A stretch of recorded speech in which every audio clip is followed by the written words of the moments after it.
So, Treble V reporting from the top of the Wenger Bahn, the mountain railway. So we're at the top, we're nearly at the highest point in the whole of Europe here, at the top of the Jungfrau. Now this train is going back down the mountain. Electric train.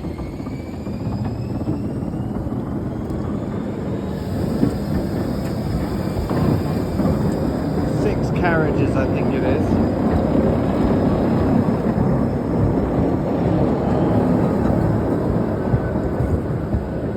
And that is going to go down very, very steep slope in the snow. And the reason it can do that without skidding is because of these.